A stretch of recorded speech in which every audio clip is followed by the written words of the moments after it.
திரையுலகில்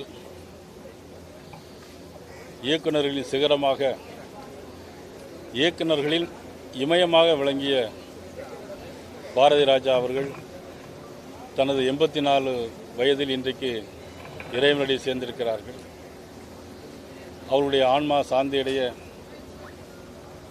நாங்கள் இறைவனை வேண்டுவதோடு அவரை பிரிந்து வாடும் அவரது குடும்பத்தார் அனைவருக்கும் எங்களது பாரதிய ஜனதா கட்சியினுடைய சார்பாகவும் பாரத பிரதமர் நரேந்திர மோடி அவருடைய சார்பாகவும் ஆழ்ந்த இரங்கலை நாங்கள் தெரிவித்துக் கொள்கிறோம்.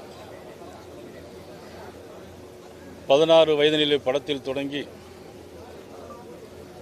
மிகப்பெரிய நடிகர்களாக இருக்கின்ற ரஜினிகாந்த், திரு கமலஹாசனை எல்லாம் வைத்து கிராமத்திலிருந்தே படங்கள் எடுத்து ஒரு காலத்தில் ஸ்டுடியோக்குள்ளேயே நகரங்கள், கிராமங்களை உருவாக்கிய காலத்தில் கிராமங்களுக்கு வந்து எளிய முறையில் நடிகர்களையே அறிமுகப்படுத்தி மிக சிறந்த நடிகர்களாக உருவாக்கியவர்கள் மதிப்புக்குரிய பாரதி ராஜா அவர்கள்.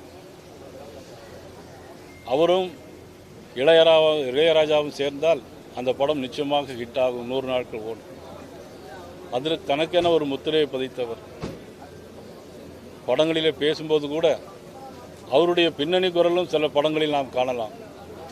என் இனிய கிராமத்து மக்களே, என் தமிழ் சொந்தங்களே அப்படின்னு சொல்லும்போது உண்மையிலே அந்த தமிழ் உணர்வும் தமிழ் பற்றும் மண் வாசனையும் அவர் சார்ந்த ஊர் மட்டுமல்ல, தமிழ்நாட்டில் ஒவ்வொரு பகுதிகளிலும் என்னென்ன கலாச்சாரம், எப்படியெல்லாம் பேசுகிறார்கள், என்னென்ன மொழி, என்ன ஸ்லாங் இருப்பதையெல்லாம் காட்டி நடைமுறை வாழ்க்கையை படம் பிடித்து காட்டியவர் இன்று இயற்கை மரணம் எய்திருக்கிறார்.